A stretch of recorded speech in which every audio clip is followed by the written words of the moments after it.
Hello students, आपके अपने से इलेक्ट्रॉनिक्स गुरुजी में एक बार फिर से स्वागत है। चैप्टर नंबर 17 आज हम इस वीडियो में स्टार्ट करेंगे। जो देख रहे हैं आप, नाम है इसका मुद्रा, अर्थ, कार्य एवं महत्व। मतलब मुद्रा क्या है, इसका अर्थ क्या है, इसके कार्य क्या है, कौन कौन से मुख्य, और उसके महत्व क्या है, उसके बारे में हम यहाँ पर डिटेल में समझेंगे। इस वीडियो में आगे बढ़े उससे पहले मैं आपको बता दूं कि जो चैप्टर्स हम समष्टि अर्थशास्त्र में पढ़ चुके हैं उन चैप्टर्स के लिंक मैं इस वीडियो के डिस्क्रिप्शन में मेंशन कर रहा हूं, ताकि पहले आप उन वीडियोस को भी जरूर देखें। जो समष्टि अर्थशास्त्र हम पढ़ रहे हैं उनके बेसिक्स आपको समझ में आएंगे, तो जो हम मनी के बारे में पढ़ रहे हैं उसके बारे में आप अच्छे से जान पाएंगे। तो वो भी चैप्टर्स आपके एग्जाम में हैं, आपके सिलेबस में हैं, तो आप उनको पढ़िए, समझिए, आपको बहुत फ़ायदा होगा। मैं बार बार बोलता हूँ, जरूर देखिए, जरूर समझिए। तो एक बार इसके डिस्क्रिप्शन में जरूर जाइएगा, सभी के लिंक आपको वहाँ पर मिल जाएंगे। तो चैप्टर नंबर 17 है मुद्रा का अर्थ, कार्य एवं महत्व। उसके बाद हम यहाँ पर समझेंगे मुद्रा। मुद्रा वर्ड आते ही आपके माइंड में क्या आता है? मुद्रा मतलब मनी। What is money? मुद्रा क्या है? सोचिए, सोचो बस। क्या है माइंड में? रुपया, पैसा, धन, दौलत, वो सब मुद्रा है। सही बात है, वो सब मुद्रा है। परंतु मुद्रा कहते किसे हैं? मुद्रा होती क्या है? वास्तव में अगर मुद्रा को परिभाषित करने जाए तो मुद्रा होगी क्या? तो कुल मिला के आज सब जने ये कहते हैं मुद्रा सब कुछ है। मतलब आज अगर मुद्रा नहीं है तो अपना जीवन कुछ भी नहीं है। मतलब मुद्रा सब कुछ और वास्तव में है।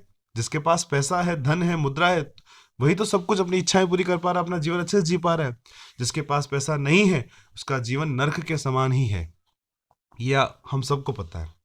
तो मुद्रा सब कुछ है। वर्तमान में मुद्रा सब कुछ है, सब कुछ मान लिया गया मनी को। तो क्या जब पहले मनी नहीं था, एंशिएंट टाइम में, पुराने समय में, तब क्या लोग नहीं जीते थे? तब ट्रांजेक्शन नहीं होते थे? तब लेन देन नहीं होते थे? लेन देन आज भी होते हैं, लेन देन पहले भी होते थे, परंतु लेन देन की प्रकृति बदल गई है। लेन देन का आकार बदल गया, उनकी मात्राएं बदल गई हैं। तो पहले जो लेन देन होते थे वो वस्तुओं के बदले वस्तुओं के रूप में होते थे। यानी व्यक्ति एक हाथ वस्तु देता था, दूसरे हाथ वस्तु लेता था। यानी कुल मिला के वस्तुओं सेवाओं का लेन देन वस्तुओं सेवाओं के बदले किया था। हर एक व्यक्ति उत्पादक था। यानी उसे किसी न किसी वस्तु का उत्पादन तो करना ही है, तभी तो बाजार में बेचेगा, दूसरे व्यक्तियों को देगा और अपनी जरूरत की चीजें वो लाएगा। एक किसान जो था वो अनाज बोता, उगाता और एक कपड़े बनाने वाले को बेचता, कपड़े से वहां से उसको कपड़ा लेता। एक मोची जूता बनाता और उसको एक किसान को बेचता, किसान से अनाज लेता। एक सब्जी उगाने वाला बाजार में अपनी सब्जियां बेचता और अपने जरूरत की चीजें जो हैं, अनाज हुआ या गुड़ हुआ, वो अपनी जरूरत की चीजें उनसे लेता था। तो आपस में लेन देन होते थे। तो यह जो लेन देन प्रणाली थी वह लेन देन प्रणाली कहलाती थी वस्तु विनिमय प्रणाली। ठीक है। तो वस्तु विनिमय प्रणाली किसे कहते हैं? आपके सामने दोनों परिभाषाएं हैं। जो परिभाषा आपको अच्छी लगे वो परिभाषा आपको माइंड में रखनी है, वही आपको अपनी कॉपी में नोट भी करनी है ताकि आपके काम आएगी आगे।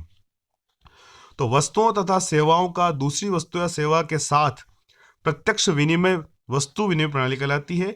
इस प्रणाली को अदला बदला प्रणाली भी कहते हैं। कुल मिला के मेन बात क्या है इसमें कि वस्तु विनिमय प्रणाली में वस्तुओं के बदले वस्तुओं को ही हम अदला बदला कहते हैं। ठीक है। तो ये बदला बदला प्रणाली नहीं, ध्यान रखना, यहाँ पर अदला बदला प्रणाली। यहाँ पर थोड़ा सा मिस्टेक हो गया है मुझसे, ये बदला बदला नहीं है। बदला बदला तो फिल्म हो जाएगी, यहाँ पे बदला ले रहे अपन।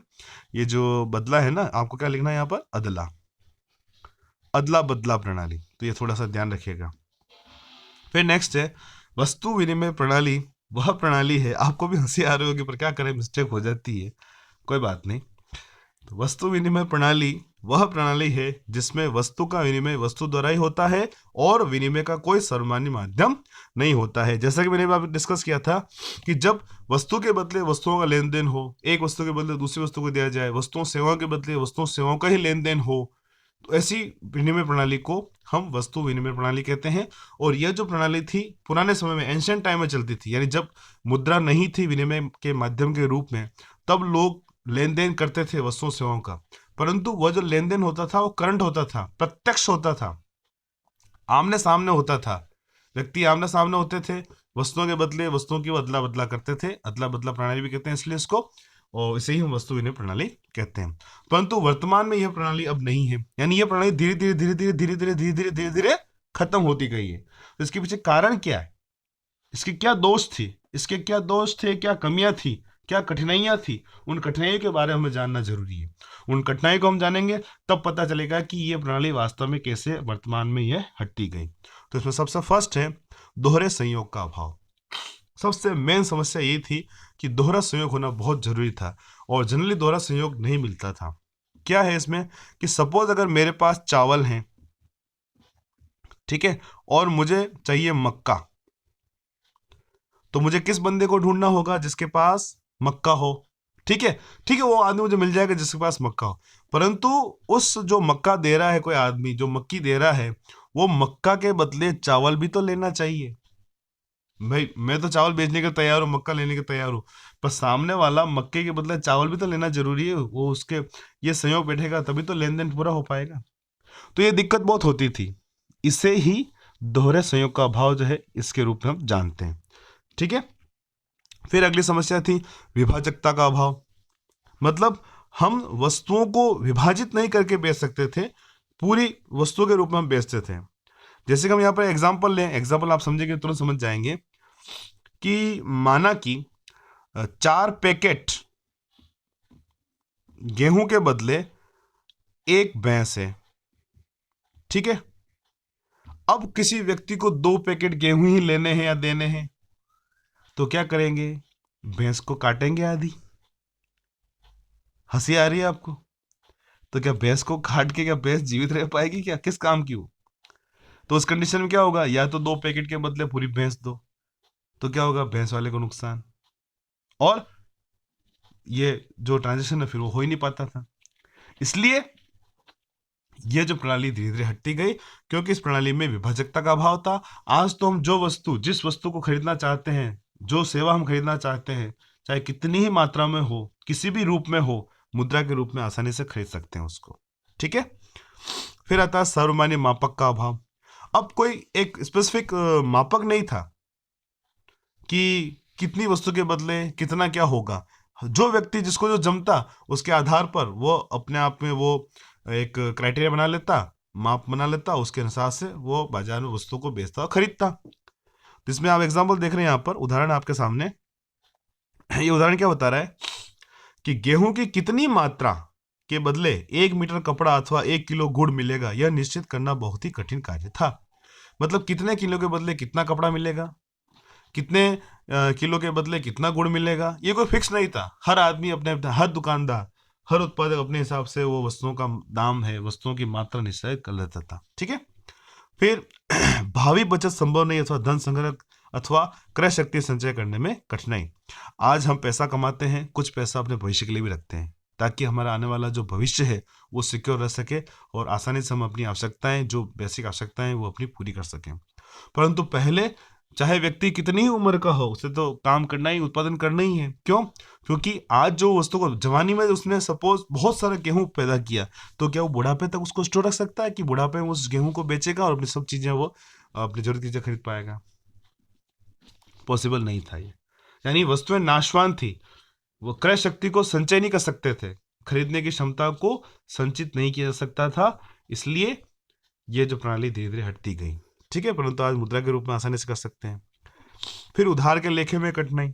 मतलब उधार का लेखा मतलब आज जो किसी वस्तु या सेवा का उपभोग हम कर रहे हैं और भविष्य में उसका पेमेंट हम करना चाह रहे हैं, तो आसानी कर सक रहे हैं। उसकी कीमत क्या होगी, कितना ब्याज होगा, कितना एक्स्ट्रा पैसा देना होगा, सब हम आसानी दे सकते हैं, चाहे कोई भी वस्तु, कोई भी सेवा। परंतु उस वक्त, कब, जब वस्तु विनिमय प्रणाली थी, धन नहीं था, मुद्रा नहीं थी, तो उस वक्त उधार के लेखे नहीं होते थे, उधार के सौदे भी नहीं होते थे, क्योंकि भविष्य में किसी वस्तु के बदले में कितना उसे दूसरी वस्तु का पेमेंट करना होगा, भुगतान करना होगा, कोई निश्चित नहीं था। तो ये सब कुछ कमियां थी। इन सब कमियों के कारण ही हम देखते हैं कि ये वस्तु विनिमय प्रणाली जो है वो वर्तमान में प्रचलन में नहीं है और धीरे धीरे मुद्रा आई। अब बात आती है मुद्रा है क्या। मुद्रा के अर्थ को समझेंगे तो मुद्रा का अर्थ क्या है। मुद्रा जो वर्ड है ये मोनेटो शब्द से आया है। देख रहे हैं आप सामने, मुद्रा वर्ड जो है क्या है, ये मोनेटो शब्द से आया है। मोनेटो, जिसमें रोम में, तो मोनेटो का मतलब था देवी जूनो। जूनो का मतलब वो नहीं पुराना, हिंदी में बोलते हैं ये जूनो न्यू, पुरानी नयो, वो नहीं, देवी जूनो। जूनो मतलब या रोम में देवी जूनो को स्वर्ग की देवी मानते थे। किसकी मानते थे? स्वर्ग की देवी। और उस वक्त इस देवी जूनो के मंदिर में ही सिक्के ढाले जाते थे।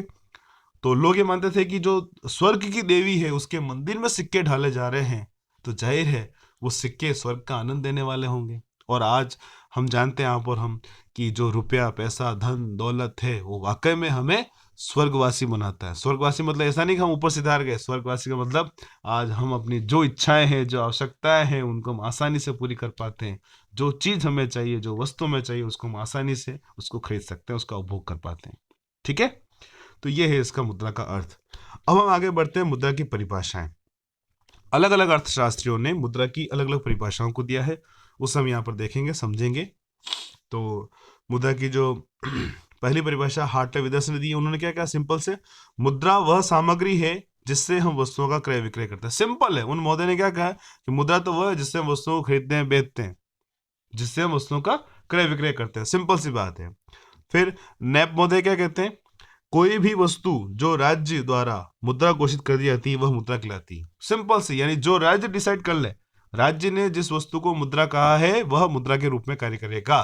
क्यों? क्योंकि जब तक राज्य जिस किसी वस्तु के बदले में अपना हाथ नहीं रखे या जिम्मेदारी नहीं ले तो वह प्रचलन में नहीं चलती है। तो जब तक राज्य किसी वस्तु को संरक्षण नहीं दे तब तक वो मुद्रा के रूप में नहीं हो सकती। तो इन्होंने सिंपल सी बात कही थी। फिर उसके बाद मार्शल के अनुसार मुद्रा वह सब वस्तुएं सम्मिलित की जाती है। मुद्रा में वह सब वस्तुएं सम्मिलित की जाती हैं जो किसी विशेष समय अथवा स्थान में बिना संदेह या विशेष जांच पड़ताल के वस्तुओं सेवाओं के खरीदने तथा व्यय के भुगतान के साधन के रूप में सामान्यतः स्वीकार की जाती है। मतलब कुल मिला के बात यह है कि उसमें सामान्य स्वीकार्यता हो, मतलब हर एक व्यक्ति उस वस्तु को खरीदे। जैसे कि हम एग्जांपल है cheque, bank cheque. Bank cheque जो होते हैं वो वस्तुओं को खरीदने बेचने में काम आते हैं, यानी भुगतान के रूप में काम करते हैं, और वो लीगल भी क्योंकि बैंक के द्वारा है। पर हर व्यक्ति उसको एक्सेप्ट करता है क्या? नहीं करता है। भाई आप सब्जी के ठेले पर जाओगे, सब्जी बेचने वाले के पास, आप उससे 10 रुपए के नींबू लोगे और उसको बोलोगे भैया आपका नाम बताओ, नाम क्या है? वो क्या हुआ भैया कि भैया आपका नाम बताओ, मैं आप चेक काट देता हूँ। ओके भैया पागल हो गए क्या? मैं इस चेक का क्या करूंगा? तो क्या उस चेक को लेगा क्या? नहीं लेगा। तो इसलिए उसमें सामान्य स्वीकार्यता नहीं है, हर व्यक्ति उसको क्रय विक्रय के रूप में सामान्य स्वीकार नहीं करता है, इसलिए वो मुद्रा के रूप में नहीं है। फिर सेलिंगमैन के अनुसार मुद्रा वह वस्तु है जिसे सामान्य स्वीकृति प्राप्त हो। वही वाली बात सेलिंगमैन भी कह रहा है कि मुद्रा क्या है? जिसे सामान्य स्वीकृति प्राप्त हो। फिर किनले के अनुसार मुद्रा एक ऐसी वस्तु है जिसे सामान्यतः विनिमय के माध्यम अथवा मूल्य के माप के रूप में, ठीक है, यहाँ पर नाम नहीं है, ये ध्यान रखिएगा, ये क्या है? माप। आप करेक्ट कर लीजिए अपने कॉपी में जब आप नोट करें, क्या लिखना आपको यहाँ पर? माप। तो माप के रूप में स्वीकार और प्रयोग की जाती है, उसे मुद्रा कहा जाता है। तो इन सब परिभाषाओं को हम देखें, हमने सब पढ़ा समझा, तो इसमें सबसे मेन सार तत्व तो क्या निकल रहा है कि दो विशेषताएं मुद्रा में जरूर होती हैं, एक तो सामान्य स्वीकृति, दूसरा वैधानिकता। यानी मुद्रा में जब सामान्य स्वीकृति होगी तभी मुद्रा के रूप में कार्य करेगी। दूसरा वैधानिकता, यानी वो लीगल होने चाहिए, देश के कोई बैंक द्वारा, केंद्रीय बैंक द्वारा जारी होनी चाहिए, सरकार द्वारा संरक्षण प्राप्त होनी चाहिए, तभी वह मुद्रा के रूप में कार्य करेगी। तो इन सब परिभाषाओं को हमने देख लिया, परंतु अब जब एग्जाम में हमें पूछे हैं कि मुद्रा की परिभाषा क्या है, तो मुद्रा की एक सर्वमान्य परिभाषा क्या हो सकती है, वो आपके सामने है। मुद्रा एक ऐसी वस्तु है जो व्यापक क्षेत्र में विनिमय का माध्यम, ठीक है, इसका सबसे फर्स्ट फंक्शन है ना, मुख्य विनिमय का माध्यम, वो होना चाहिए। मूल्य के मापक के रूप में कार्य करनी चाहिए, स्थगित भुगतानों के माप के रूप में काम करें, मान के रूप में काम करें, तथा मूल्य के संचय के रूप में, साधन के रूप में काम करे, उसे हम मुद्रा कहते हैं। ठीक है। और बात क्या है यहाँ पर, जैसे राजकीय संरक्षण भी प्राप्त हो, मैंने कहा ना यहाँ पर राजकीय संरक्षण प्राप्त होना चाहिए, वो वैधानिक होनी चाहिए, सरकार द्वारा मान्यता प्राप्त होनी चाहिए। तो कुल मिलाकर यहाँ पर जो मुद्रा की जो परिभाषा आप देख रहे हैं, ये जो परिभाषा है, यह परिभाषा इस मुद्रा के जो मुख्य कार्य हैं उन कार्यों को सम्मिलित करते हुए बनाई गई है। तो एग्जाम अगर आपको जब भी पूछे तो यही परिभाषा आपको देनी है। आई होप आपको यह वीडियो समझ में आ रहा है, मतलब जो कॉन्सेप्ट समझ रहे हैं तो अच्छे लग रहे हैं, समझ में आ रहे हैं। अगर आ रहे हैं तो वीडियो को लाइक जरूर करें। आप देखते हैं करते हैं पर एक छोटा सा लाइक नहीं करते हैं। अगर इससे पता चले मुझे कि आपको वास्तव में मैंने जो वीडियो बनाया है, जो कॉन्सेप्ट आप तक पहुंचाया है, वास्तव में आपको समझ में आया है, आपके काम का है। कमेंट करें नहीं करें वो तो अलग बात है, लाइक तो करें, और नहीं समझ में आता डिसलाइक करें यार, पता चले कि क्या कंडीशन है क्या नहीं है। तो आगे समझते हैं। मुद्रा के कार्य क्या है, मुद्रा के मुख्य कार्य कौन कौन से हैं, उन सभी कार्यों को यहाँ पर चार्ट के माध्यम से बता रखा है, आपके सामने कार्य हैं। सबसे पहला जो कार्य है देख रहे हैं आप, मुख्य कार्य, फिर सहायक कार्य सेकेंडरी फंक्शन, फिर आकस्मिक कार्य, उसके बाद इसके अन्य कार्य।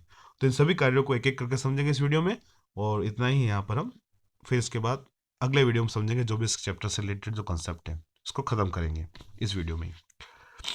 तो सबसे फर्स्ट है मुद्रा के प्राथमिक कार्य। मुद्रा के प्राथमिक कार्यों में सबसे फर्स्ट आप देख रहे हैं विनिमय का माध्यम। मतलब आज जो मुद्रा है वो विनिमय के माध्यम के रूप में सबसे महत्वपूर्ण कार्य निभा रही है। आज किसी भी वस्तु सेवा का जो हम आदान प्रदान करते हैं या खरीदते हैं बेचते हैं वो सभी मुद्रा के माध्यम से ही होते हैं। इसमें आपको ज़्यादा बताने की जरूरत नहीं है। आप भी बहुत सारी वस्तुओं की प्रकार हैं, सेवाओं के प्रकार है, खरीदते हैं बेचते हैं, उससे सब माध्यम कौन सा, मुद्रा। मुद्रा को हटा दीजिए, सोचिए, पता चलेगा कि मुद्रा की कितनी इंपॉर्टेंस है, कितना कार्य करती है मुद्रा। उसके बाद सेकंड है मूल्य का मापक अथवा लेखे की इकाई के रूप में। अब मूल्य का मापक, किसी भी वस्तु का मूल्य कीमत के रूप में, मुद्रा के रूप में हम मुद्रा में मापते हैं। कोई वस्तु अधिक मूल्य की होती है तो उसकी कीमत अधिक होती है, मुद्रा अधिक चुकाते हैं। कोई वस्तु कम मूल्य की होती है तो उसके लिए कम कीमत चुकाते हैं। सिंपल सा एग्जाम, मोबाइल देख लो। कुछ मोबाइल होते हैं कीपैड वाले, ठीक है, उनकी प्राइस होती है कम।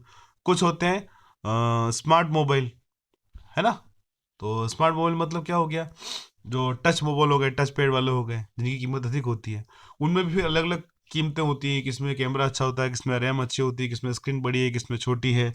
उन सभी के बेस पे उनकी मूल्य अलग होते हैं, उनकी अलग अलग कीमतें होती है और मुद्रा के रूप में उनको हम भुगतान करते हैं। तो कुल मिला के मूल्य के मापक के रूप में मुद्रा जो है बहुत अच्छे रूप से कार्य कर रही है। ये तो हो गया इसके दो महत्वपूर्ण कार्य। ध्यान रखिएगा, एग्जाम में अगर पूछते हैं कि मुद्रा के दो प्रमुख कार्य लिखिए, तो आपको प्राथमिक कार्य और द्वितीय कार्य नहीं लिखने, आपको लिखना है विनिमय का माध्यम, मूल्य के मापक या फिर भावी भुगतान का आधार, इसके आधार पर आपको लिखना है।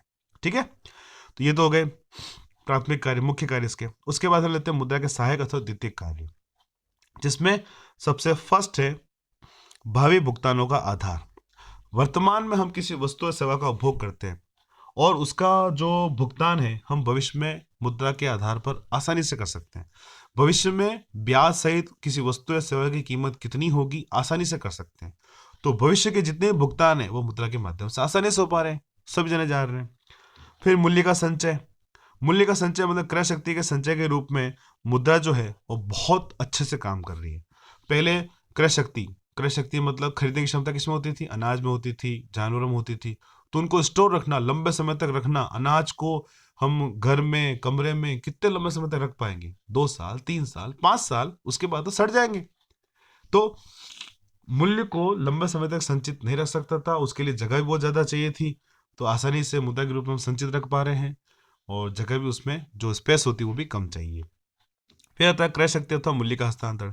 अब क्रय शक्ति मतलब खरीदने की क्षमता। आज आप अपने घर से पैसा ले जाते हैं बाजार में, मार्केट में सब्जियां लाते हैं, राशन पानी लाते हैं, इलेक्ट्रॉनिक्स का सामान लाते हैं, कपड़े लाते हैं, जूते लाते हैं, किताबें लाते हैं, रजिस्टर लाते हैं, विभिन्न प्रकार की वस्तुएं खरीद के लाते हैं।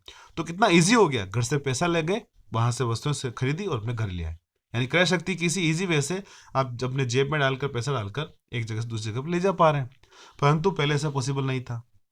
पहले वस्तुओं के रूप में एक जगह से वस्तु को उठा के दूसरे जगह ले जाना, वहां से फिर उसका लेन देन करना, वापस अपने घर पर लाना, कितनी दिक्कत होती थी। तो क्रय शक्ति का हस्तांतरण था, मूल्य का हस्तांतरण आज कितना इजी हो गया। आप अपने घर से 150 किलोमीटर दूर किसी वस्तु को खरीदना चाहते थे, इजी वे से मुद्रा को कैरी कर सकते हैं, सिंपल है, आप सभी जानते हैं, और वहां से वस्तुएं सेवाएं खरीद के अपने घर पे ले आते हैं। ठीक, ये उसके सहायक कार्य हैं। फिर उसके बाद आता है आकस्मिक कार्य। आकस्मिक कार्य सबसे पहला है राष्ट्रीय आय का वितरण। मतलब आज जो आय है, मतलब राष्ट्रीय आय है, वो पूरे राष्ट्रीय आय का वितरण किस रूप में होता है, मजदूर के रूप में होता है, लाभ के रूप में होता है, लगान के रूप में होता है और ब्याज के रूप में होता है। तो ये सभी भुगतान किस रूप में होते हैं, आय का वितरण किस रूप में हो रहा है, जाहिर मुद्रा के रूप में हो रहा है, सभी जान रहे हैं।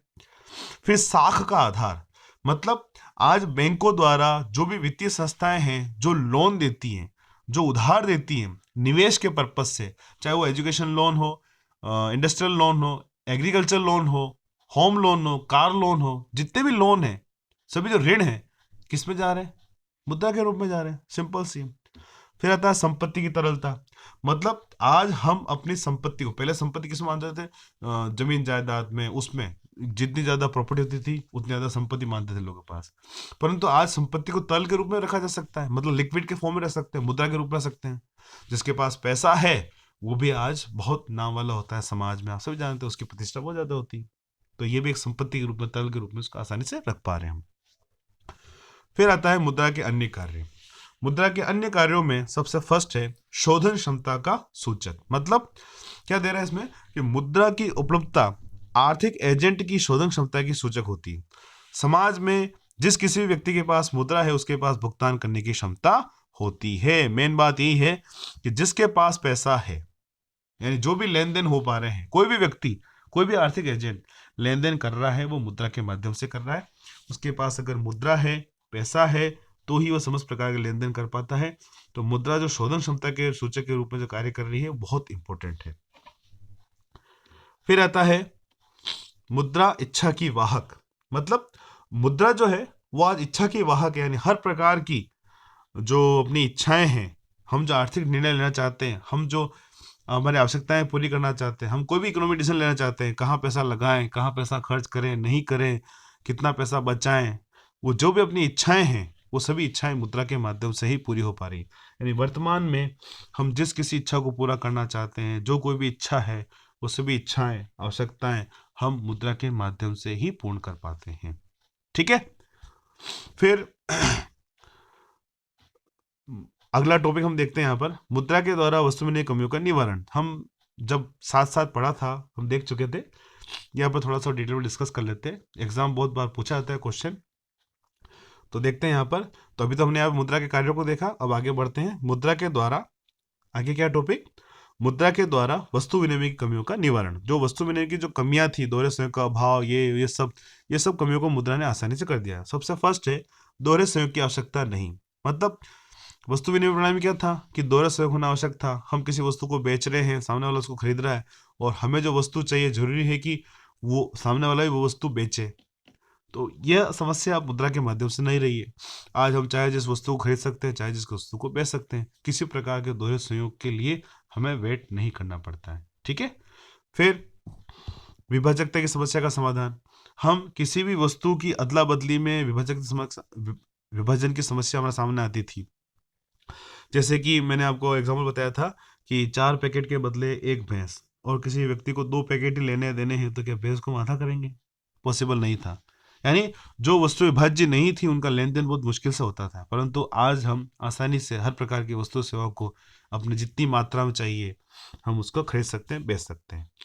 फिर मूल्य के सामान्य मापक की समस्या का समाधान। वर्तमान में देखते हैं तो किसी भी वस्तु के मूल्य को मुद्रा के रूप में आसानी से माप सकते थे, है ना। परंतु वस्तु विनिमय प्रणाली की जो समस्या थी उसमें मूल्य का मापन बहुत दिक्कत आती थी। हर व्यक्ति अपने हिसाब से माप लगाता था कि भाई 5 किलो गेहूं के बदले कितना मीटर कपड़ा होगा, हर व्यक्ति हिसाब से अपने देता था। फिर आता है धन संग्रह हस्तांतरण करने में समाधान। मतलब अगला क्या यहाँ पर कि वस्तु विनिमय प्रणाली में क्रय शक्ति को संचय करने में बहुत दिक्कत होती थी। ठीक है। और एक जगह से दूसरे ले जाकर वस्तुओं खरीदने बेचने में दिक्कत होती थी। परंतु मुद्रा के माध्यम से आज हम देख रहे हैं कि आसानी से धन को संग्रहित किया सकता है, क्रय शक्ति को संग्रहित किया सकता है छोटी जगह पर। मैंने थोड़ी देर पहले देखा था, और एक जगह से दूसरी जगह पर उसको एक जगह से आसानी से ले जा सकता है। हम किसी दूसरी जगह पर वस्तुओं को खरीदना चाहते हैं तो एक जगह से क्रय शक्ति को मुद्रा के रूप में कैरी करके यहाँ से ले जाकर दूसरी जगह पर वहाँ पर उसको खरीद सकते थे, बेच सकते थे। ठीक। फिर भावी भुगतानों का समाधान। मतलब आज किसी वर्तमान में किसी वस्तु या सेवा का उपभोग कर रहे हैं तो मुद्रा के माध्यम से आसानी से भविष्य में उसकी क्या कीमत होगी, कितना ब्याज होगा, हम पेमेंट कर सकते हैं। परंतु यह वस्तु विनिमय प्रणाली में संभव नहीं था, तो मुद्रा ने इस कमी को आसानी से दूर कर दिया। फिर है सेवाओं के विनिमय का समाधान। अब सेवाओं में क्या होता है कि वास्तव में सेवा के बदले कितना वस्तु के रूप में भुगतान किया जाएगा वो दिक्कत होती थी। परंतु आज हम डिसाइड कर लिया है मुद्रा के माध्यम से, किसी व्यक्ति 8 घंटे का कितना पेमेंट है, उसने आधे दिन काम किया, 4 घंटे काम किया कितना पेमेंट बनेगा, 2 घंटे काम किया कितना पेमेंट बनेगा, 1 घंटे काम किया कितना पेमेंट बनेगा। तो जितना वो काम कर रहा है, अगर ओवर टाइम कर रहा है तो कितना उसका पेमेंट बनेगा। तो सेवाओं का जो भी विनिमय है आसानी से मुद्रा के माध्यम से कर पा रहे हैं। जो व्यक्ति किसी सेवा का उपभोग कर रहा है, उसने कितने समय सेवा का उपभोग किया है, उसके हिसाब से वह उसका भुगतान कर सकता है। ठीक है। तो ये सभी हमने यहाँ पर देखे कि किस प्रकार से मुद्रा ने वस्तु विनिमय प्रणाली की कमियों को दूर किया है। तो आज हमने इस वीडियो में, इस 17 चैप्टर के फर्स्ट पार्ट में हमने क्या क्या देखा, वस्तु विनिमय प्रणाली क्या है, इसकी कमियां क्या है, मुद्रा का अर्थ देखा, मुद्रा की परिभाषाओं को समझा, मुद्रा के क्या कार्य हैं, कैसे कि लिखना एग्जाम में वो समझा। ठीक है, फिर उसके बाद किस प्रकार से मुद्रा ने वस्तु विनिमय प्रणाली की कमियों को दूर किया। तो मुझे पूरी आशा है कि हमने इस वीडियो में जो भी समझाया आपको समझ में आया है। अगर समझ में आया है तो लाइक जरूर करें। ठीक है, मैंने पहले बताया, नहीं समझ में आया तो डिसलाइक करें, कोई दिक्कत नहीं। और आपके माइंड में जो भी कमेंट है, कमेंट जरूर करें। और इस चैनल पर आपको हर प्रकार के वीडियो जो हैं, मतलब हर प्रकार के टॉपिक पर वीडियो आपको मिल जाएंगे। सर्च करिए, प्लेलिस्ट में जाइए, देखिए, आपको जरूर मिलेंगी। मिलते हैं नेक्स्ट वीडियो में, चैप्टर को फिनिश करते हैं और इस पूरी यूनिट को भी हम फिनिश करेंगे आगे आने वाले चैप्टर्स में, वीडियोस में। तो इस वीडियो में इतना ही। Thank you, thanks for watching नोइस गुरुजी, बाय बाय।